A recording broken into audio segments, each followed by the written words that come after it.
Okay, week one, recording 3. We're going to just do some very basic stuff. And I'm doing this largely because you are now nervous about how I grade things, right? First day math class, how scary is your teacher? I'm also doing this because there are things that, if you are a very typical LCC student, no one has taught you through no fault of your own. And I want to finally teach you some of those. A lot of the Math 20 we will do this term will be filling in the blanks where your previous math teachers skipped things, often because they didn't have a good math background and no one taught them these things.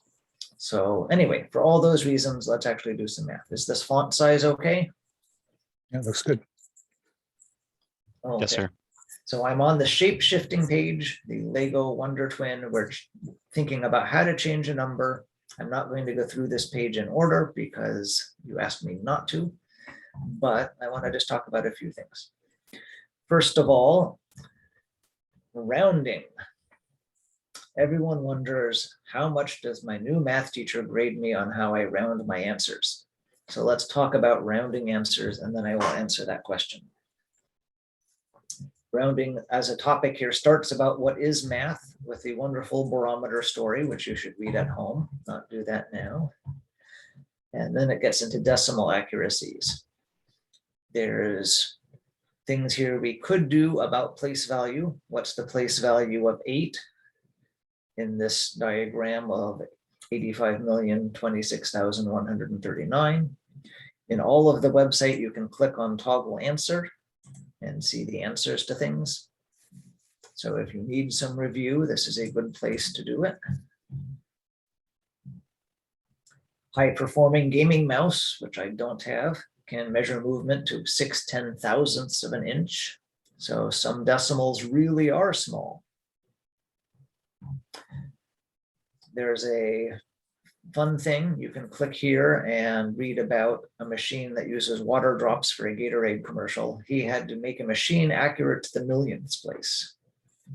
So can we confirm that this number is actually accurate to the millionths? Let's do that real quick.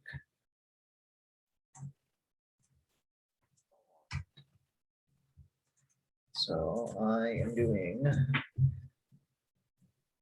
review, shape-shifting, rounding.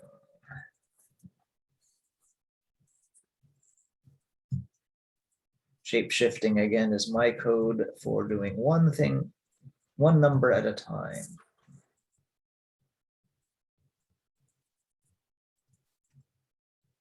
Okay, so is this number really accurate to the millionths place? I'd have to count over and see. So what's the name of that place with the 7? Tenths. Tenths, hundredths, thousandths, 10,000ths, 100,000ths. Yes, it is millionths. Everyone okay just counting those by name? Holler if I'm doing anything that you need more review on. Okay. In that situation, the decimals really were amazingly accurate. Someone had to make an amazing machine. But most often in real life, we have fake accuracy from division. If I do 40 divided by 7, try it on my calculator, the number goes on and on. It's probably even chopping it off there, right? Yep. So do I really know some measurement to that extreme amount of accuracy? Probably not. I am lying. I am exaggerating. My number is not that accurate in real life. So let's do a few examples of this. I'm planning my kid's birthday party. There's 6 kids attending. So with my own, I need 7 party favor bags. I have 40 pieces of candy. So I want to do 40 divided by 7. How many pieces of candy go in each bag?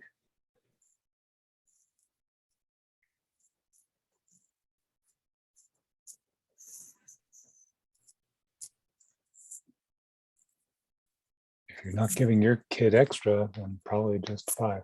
Just 5, right? We had 5.7, but what's really going to happen is each kid gets 5 and I get to eat the extras.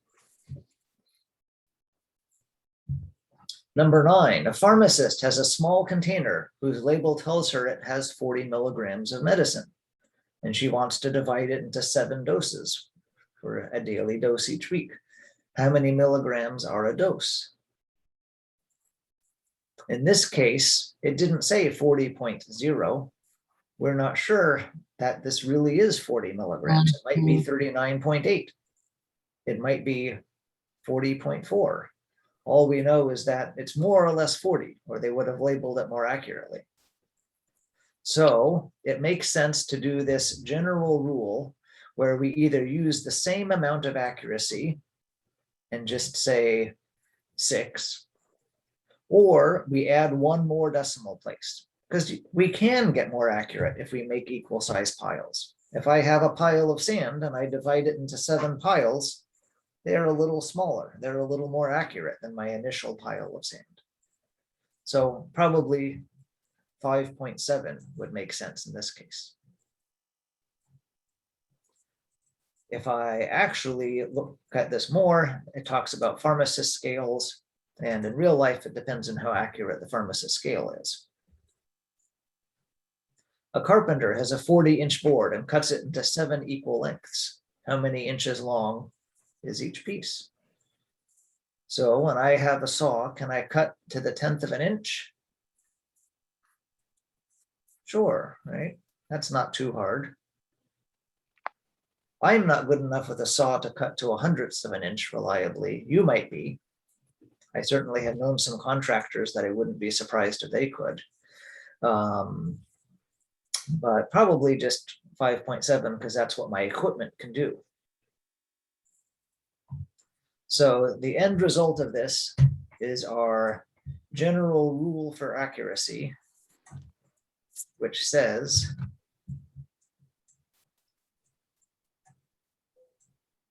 when division is the source of a decimal answer, either use the same number of decimal places as original as the problem gave us, or maybe add 1 more, because we can be a little bit more accurate when we chop things into pieces. But the real life context takes priority, right? We don't give party favor bags partial candies. We don't, at least I don't, use a saw to cut a board to the 100th of an inch. Okay, questions about that? Okay, in Zoom, raise your hand. Okay, you go to, how do you do that? Is it emote or Reactions, I believe, at the bottom. reactions? I just spent a whole week in teacher training being the participant instead of the leader in Zoom. I should know this, but anyway. So to use reaction, raise your hand if you have seen this rule before, if someone actually explained to you common sense rounding rules before. Journey has his hand. Medicine, okay. So if this is new to you, there we go. Okay, rounding. I could talk about how to round, but I'm assuming you all know how to round decimals. If you don't, look here, you can do hands down. I just want to give you this one to make sure you're awake.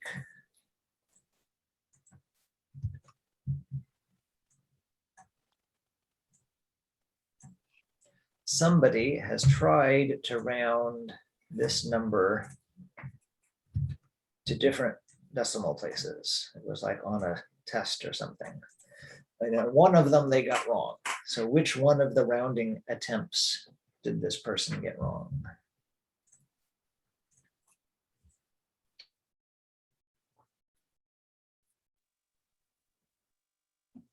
It would be in the 10th place, because it was the 100th was a 5, so it should have been 478.4. Okay. Journey is suggesting this 3 should be a 4. Don't worry about the previous problem though. Worry about the original number. Oh. So if I'm just taking this original number and trying to round it to the nearest 10th, then the number that I'm getting rid of to the right is a 4. So actually that's okay. But I liked your thinking. You're on the right track.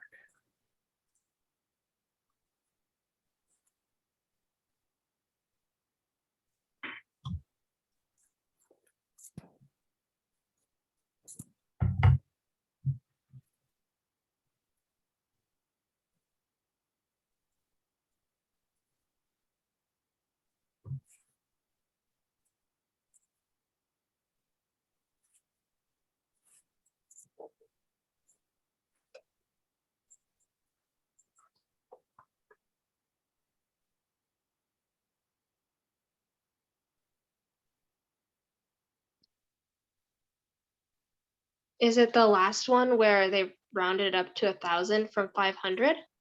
It is, right? It should be that I want to put a number here for thousands. It's going to be either a 0 or a 1. Right now, there's like an invisible 0 there, right? Mhm. So I look at the number to the right. Is that 5 or more? No, No. so this is going to stay a 0. So this should round to 0 and not to 1,000.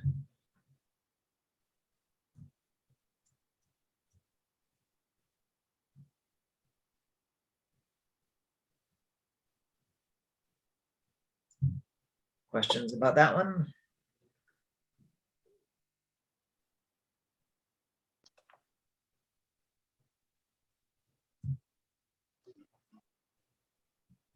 Okay, back over here. More about rounding, look at it if you want. Okay, everywhere in these lecture notes, at the end of a subsection, you get videos. And for a lot of them, you have problems to help you that you can look at all the steps, just the answer, or jump to a YouTube video where someone does it out for you. So if you need to review rounding, then start more at the beginning, go through more thoroughly. This spiral textbook is one that I mentioned in one of my emails, but quite a few of you have joined the class since then. So this is a great book. If I had it in front of me, then every example problem would have a QR code next to it that I could scan with my phone, and someone would do the example problem for me on the board, almost like Harry Potter where the pictures move. In the ebook version, there's just this blue open video player, and you get to see, and you could look at different people, and there's always one person with Spanish, and so on. So if your Math 20 background is weak, then it might be worth it to pretend that you're using the website for a Math 20 class and do some of these problems. The way that this company makes money is that only the first chapter is free. If you try and navigate in the table of contents to other chapters, then they're going to make you buy the ebook. But the good news for you is that the Math Resource Center normally in person would be able to loan out these books to people, and it needs to replenish its stock. So if you want to buy this Math 20 book as a physical book, which would get you the ebook for free also, then I will buy it from you at the end of the term for whatever you pay for it and give it to the Math Resource Center. So if your Math 20 background is weak, then that's a good deal, right? You get all the example problems you want, nice table of contents. It's a great ebook. And it will only cost you something, assuming that you have some disaster and can't meet me at the end of the term to get your money back. But normally you skip the red boxes there. Okay, estimating, blah, blah, blah. And then we're going to do fraction format in just a minute. Okay, questions about rounding? You should have one because I promised to tell you about my grading and I haven't yet.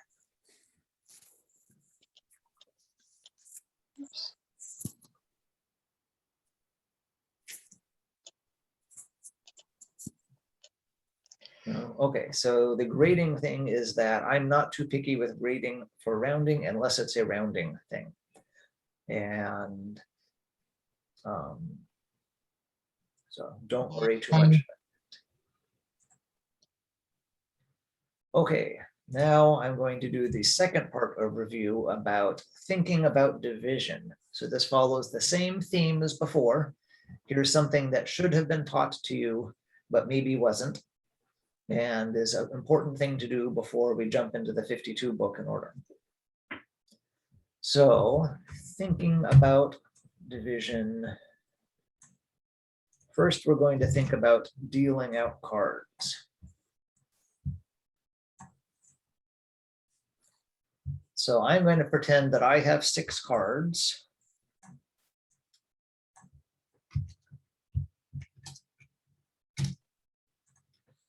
And I'm going to deal them out. So I want to model with action 6 divided by 3 equals 2. So I have 3 friends. Friend 1, friend 2, and friend 3. Then I'm going to start dealing out cards like we're all sitting around a table playing poker. And eventually I have no more cards in my hand, so I stop. What was the 3? 3 friends.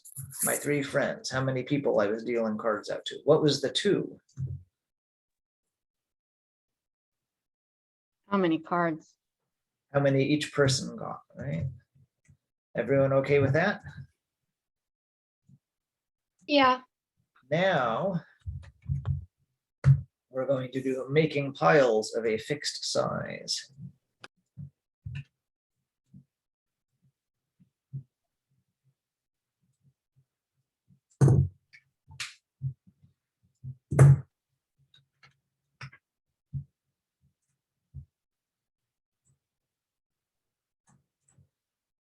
I'm going to model 6 divided by 3 equals 2 again, but I'm going to pretend I am someone who has no friends. I'm going to say I'm going to make a pile of 3. 1, 2, 3. I'm going to make another pile of 3. 1, 2, 3. I'm out of cards, so I stop. Now what does the 3 measure? How many cards? How many cards are in each pile? And what does the 2 measure? How many piles? How many piles I was able to make before I ran out of cards and stopped. It's backwards from this. Everyone see how it switches place? Here, the pile size is my answer. Here, the pile size is the number I'm dividing with. Here, the number of piles is the number I'm dividing with. Here, the number of piles is my answer. So why this matters is that most people are only taught the first way to think about it. And if we're dealing with whole numbers, this is okay. But if we're dealing with fractions or 0, this doesn't help me much. If I want to write what is 6 divided by 1/2, I'm stuck. I don't know what it means to have half a friend. Even if I took out some samurai sword and cut Rick in half, I'm still not sure how to divide cards to the bloody piles when we're done with that. So this isn't a useful way to think about it when I'm doing fraction math.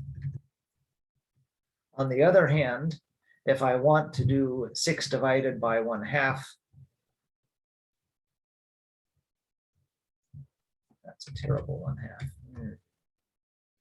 Here, I can do that. I can say I have 6 things in my hand.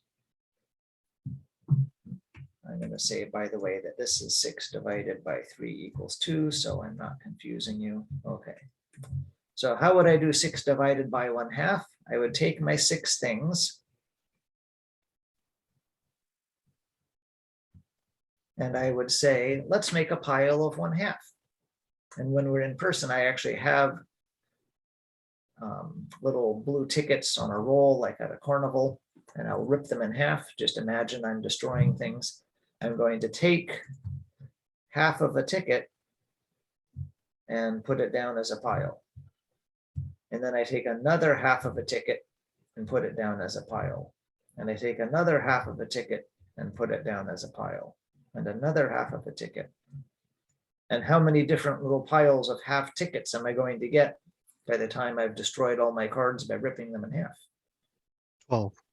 Well, And you could do this on a calculator and see that it's 12. It's not like you were hopeless with this problem before. Or you could even do it by hand. and say, oh, we're going to do 6 divided by 1. And there's this thing where you flip and multiply. And that should look familiar to you. Why does this work? Why do we divide by flipping and multiplying? It's because we're making more piles if we're having to shred our objects into small little bits. The 1/2 becomes twice as many piles. Meditate on that at home if you need to. If I want to do 6 divided by 0, you might have heard that division by 0 is sort of like infinity. It's not, but we can think of it that way. Unless you're in a very technical math class, it's about infinity. So I have 6 cards in my hand. I make a pile of 0. I still have 6 cards in my hand. I make another pile of 0. I still have 6 cards in my hand. I can do that all day, right? I'm never going to run out of cards in my hand making piles of 0.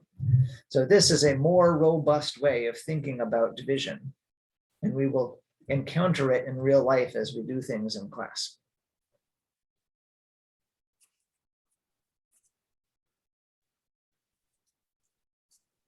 If you haven't been taught this before, then apologies on behalf of academia. It's not your fault. Somebody should have, and they messed up. Okay, one more mini thing before we start doing things in textbook order. Okay, everyone know what factors are? The numbers you multiply to get to something, like 1 times 12 is 12, or 2 times 6 is 12, or 4 times 3 is 12.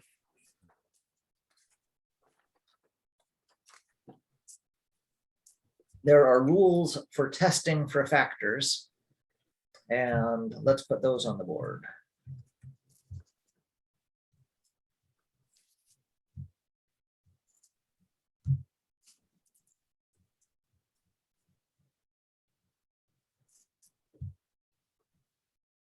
The fancy name for this is divisibility tests.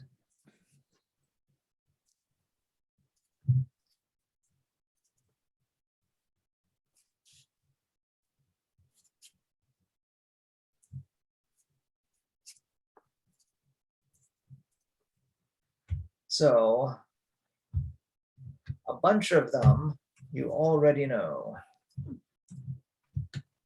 Almost everyone, I've met very few exceptions, shows up at LCC without having seen these.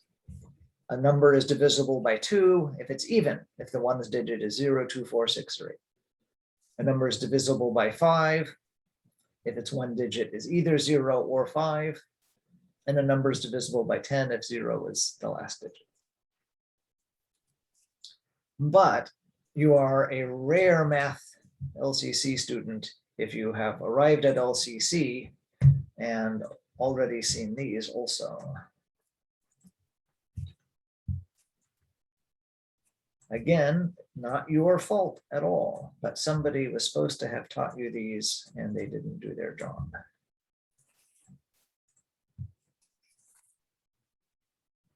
So rather than just talk about them, I'm going to put them on the next slide and let's actually do something.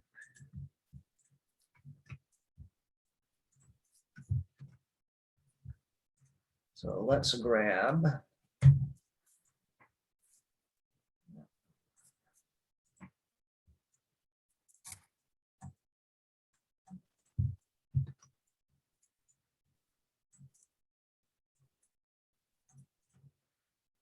okay, is 13,512 divisible by 2?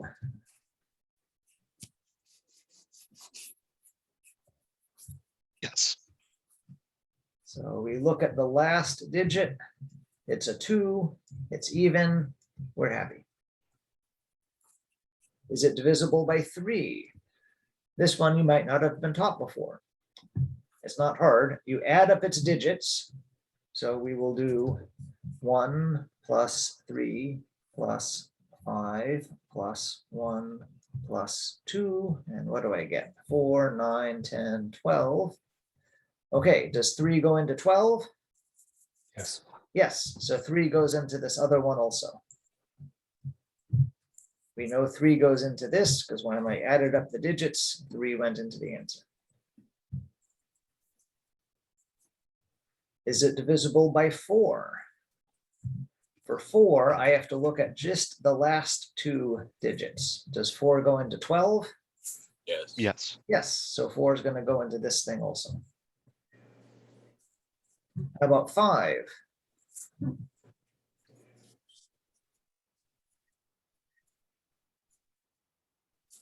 No.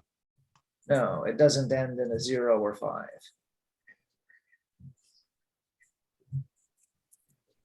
6, a number is divisible by 6 if 2 and 3 both work. So 2 works, 3 works, so 6 works too.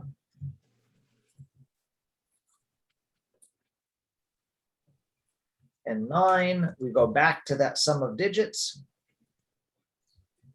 Does 9 go into 12? No. No, so it doesn't go into our original number also.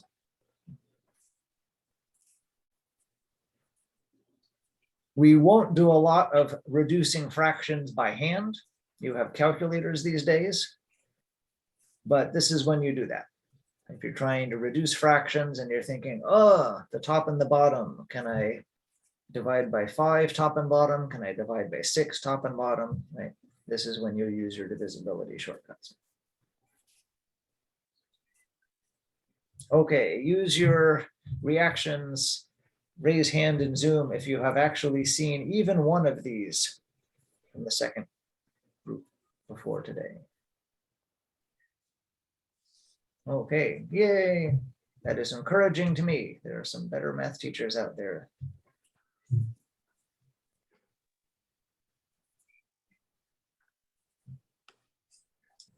Okay. That's all I really wanted to do. But that gives you the themes of I am not too picky a grader with rounding, and there's some things that you probably haven't seen before through no fault of your own. We will get to them this term. Okay, Dawson, your hand is up still. You have a question or just it's still up?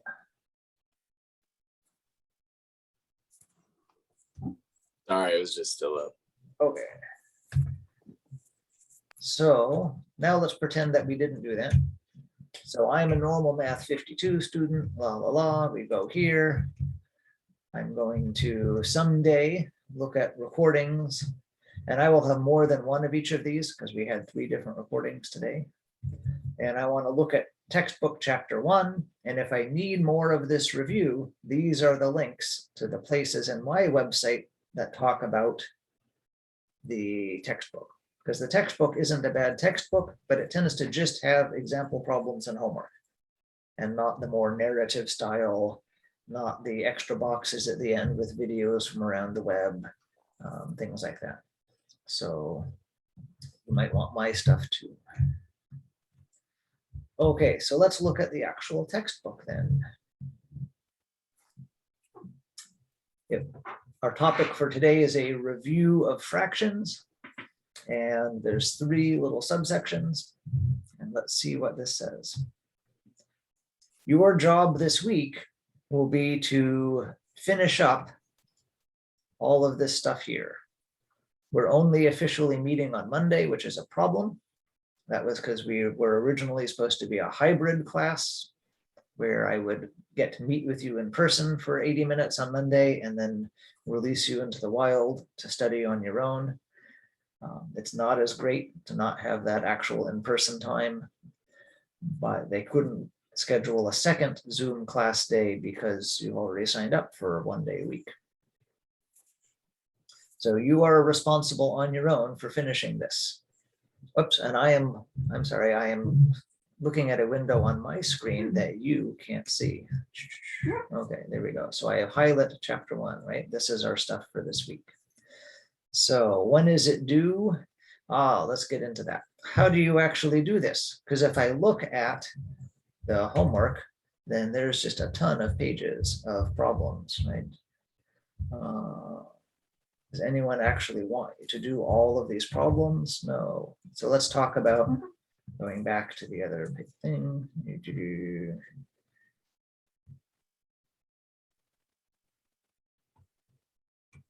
What to do.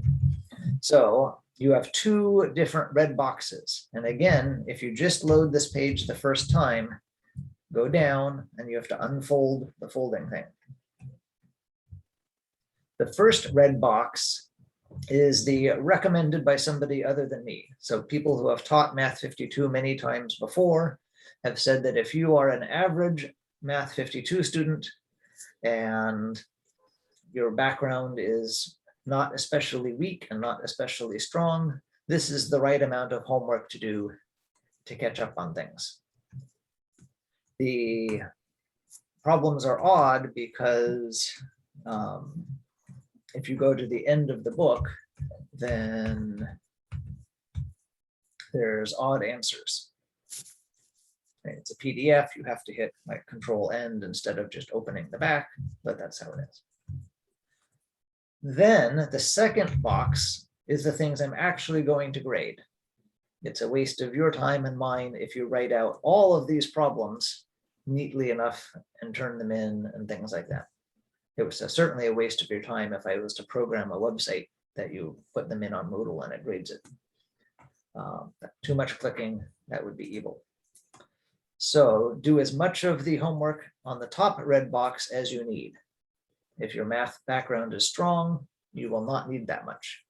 You'll start skipping over things. If your math background is weak, then you might say, I'm not even ready to jump into this yet. I'm going to go over here and let's talk more about denominators and go to the bottom where I know there's a green box with some videos and do some of that before I actually jump into it. So whatever you need to get your red box here happy. And then as the icing on the cake, I want you to just write out 10 problems each week neatly and step by step. And then I will look at the picture of your paper, just turn it in by email. You all have my email. And that's part of your homework. How do I do step by step? Let me actually put that link in. So if you go in the study topics, one of them is how to write step-by-step answers. One moment.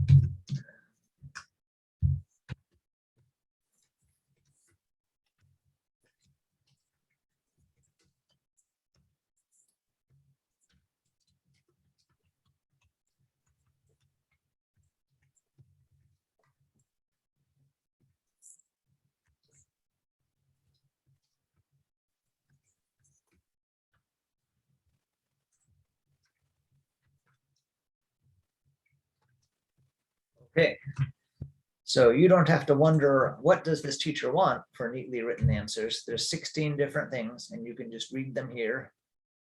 And I even give you examples from somebody else that you can see, that's good enough. So read those things, ask me questions if you have them. And I have just made it while you were patiently waiting so that when you unfold this thing, then there's a link. Oops, I have to reload the page. There's now a link right there to that 16 qualities of step-by-step answers. Thank you. The other two things I want you to do this first week is a start of term reflection and to look at someone else's videos about studying and tell me at least next class one thing you learned about that. The start of term reflection is a bunch of very open-ended questions. You don't have to answer all of them, but it guides you through that. Next week, week 2, the homework also has things that you're going to have to turn in and make sure you get the right answer that aren't odd numbered ones from the book that give you the answer. But we're not doing that week 1. This first week, you don't have any problems that you're turning in that you're not sure you got them right already from peeking at the back of the book. And we'll talk about how these 10 exercises work next time, not this time. So for the first week, that is your homework. Do whatever fraction review you need. Try as many of these recommended odd numbered problems as you need.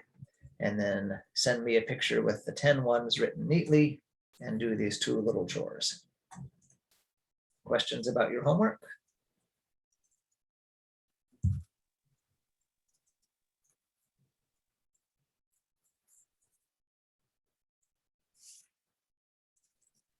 Okay. The next thing I want to do then, before actually jumping into the textbook, is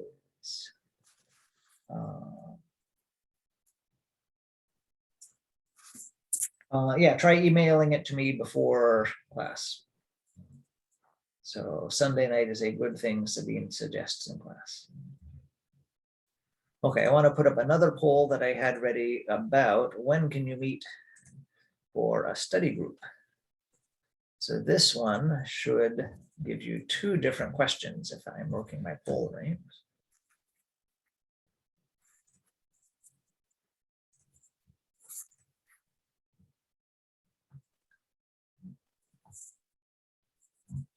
You can pick more than one for either question if that's good.